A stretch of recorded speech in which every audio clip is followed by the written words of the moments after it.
Europe 1, il est 9h33. C'est l'heure du journal des médias avec Guillaume Janton. Et à la une ce matin, l'énorme bourde du présentateur de Miss Univers cette nuit à Las Vegas, le tweet polémique de Gilles Verdez durant l'élection des Miss France et la chanteuse Christine and the Queens en colère contre les guignols.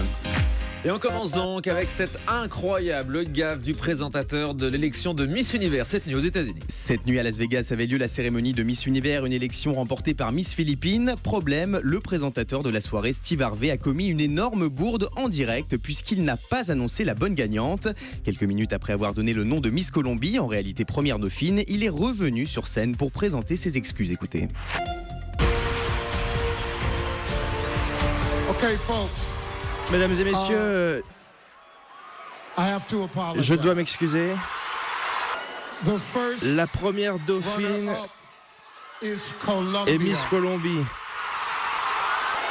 Miss Univers 2015 et Miss Philippines. Voilà, et la séquence a duré plusieurs longues minutes à l'antenne, un incroyable fautement, Guillaume. Avec un gros malaise, et c'est donc bel et bien Miss Philippines qui a remporté cette élection de Miss Univers 2015. La candidate française Flora Coquerel réalise quant à elle une belle performance puisqu'elle figure dans le top 5 des plus belles femmes de la planète. Les internautes s'interrogent ce matin, est-ce qu'il s'agissait d'une mise en scène pour créer du buzz ou vraiment d'une erreur? On aura l'occasion évidemment d'en reparler. Puis je vous rappelle que tout à l'heure, c'est Miss France qui sera dans ce studio. On continue d'ailleurs de parler de Miss France, Guillaume, avec un tweet polémique de Gilles Verdez samedi soir. Samedi dernier, l'élection des Miss France a été remportée par Iris Mittenard face à la Martiniquaise Morgane Edwige. Un résultat qui a fortement déplu au chroniqueur de D8, Gilles Verdez, qui s'est emporté sur Twitter avec ce message. Pour être élu Miss France, il est donc préférable d'être blanche que belle. Un dérapage qui a suscité de nombreuses réactions sur les réseaux sociaux et notamment de Flora Coquerel. La Miss France 2014 a rappelé à Gilles Verdez que si sa beauté est subjective, il est certain qu'elle n'est pas blanche. Et réaction de Sylvie Tellier, la présidente du comité Miss France, juste après ce journal. La chanteuse Christine and the Queens en colère contre les guignols. La semaine dernière, les marionnettes de Canal+ ont parodié le clip de la chanson Christine de Christine and the Queens. À la place de la chanteuse, on retrouvait Marine Le Pen qui expliquait en fredonnant viser le second tour en 2017, mais aussi, je cite, faire face aux gros corésiens et aux nains de jardin. Un détournement qui n'a pas vraiment plu à Christine and the Queens qui a interpellé les guignols sur Twitter avec ce message: j'aime l'association des contraires mais pas des extrêmes. Hashtag la jeunesse emmerde le Front National.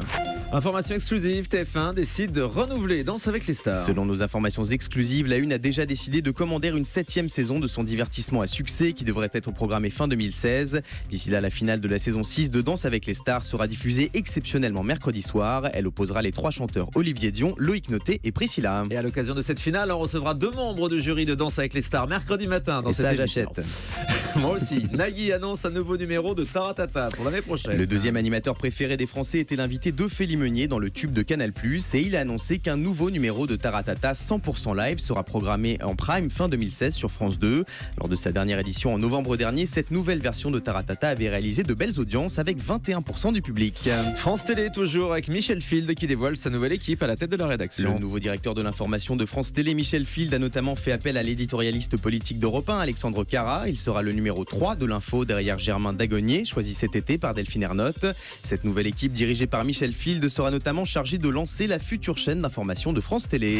L'ancien footballeur Lilian Thuram se défend de toute violence envers son ex-compagne Karine Le Marchand. En 2013, Karine Le Marchand avait porté plainte contre son ex-compagnon Lilian Thuram pour violence conjugale avant de se raviser quelques jours plus tard. Vendredi dernier, les deux ex se sont retrouvés au tribunal correctionnel suite à une autre plainte de Karine Le Marchand pour diffamation.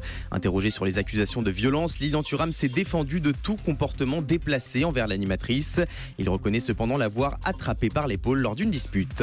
Benjamin Castaldi pousse un coup de gueule contre certains chroniqueurs et chroniqueuses de Touche pas à mon poste. Vendredi soir, Benjamin Castaldi était l'invité de Julien Courbet à l'occasion du lancement de son jeu Super Million Question sur Énergie 12.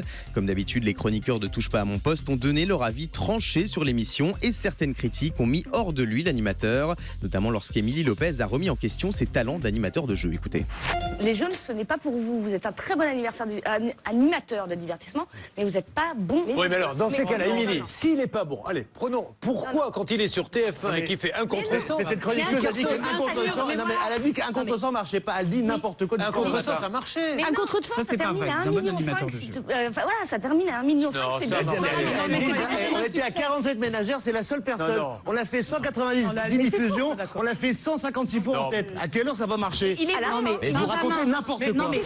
Ah oui, ça l'énerve, hein, Benjamin Castaldi. PPD va faire ses débuts au théâtre PPD. Ah, plus exactement. PPD, c'est les Guignols. Dès le mois de février prochain, l'ancienne star de l'info de TF1 va faire ses premiers pas sur les planches du théâtre des Mathurins à Paris dans Garde alternée, une pièce de la pédiatre Edwige Anitier et de l'auteur Louis-Michel Collat. Il y incarnera le professeur Truman, un grand spécialiste des jeunes en difficulté. Edwige Anitier, la pédiatre. Frédéric Becbédé abandonne la présentation du Cercle sur Canal+. Dans un communiqué, Canal+ a annoncé que Frédéric Becbédé ne présentera plus l'émission hebdomadaire consacrée au cinéma. Il sera remplacé par Daphné Roulier dès le 8 janvier prochain. Et puis un classement révèle le nom des politiques français les plus présents dans les médias en 2015. Et à la tête de ce classement publié par le JDD ce week-end, on retrouve logiquement François Hollande. 67 744 articles lui ont été consacrés cette année. Il est suivi par Manuel Valls avec un peu moins de 50 000 articles, puis Nicolas Sarkozy, Marine Le Pen et puis le ministre de l'Intérieur Bernard Cazeneuve.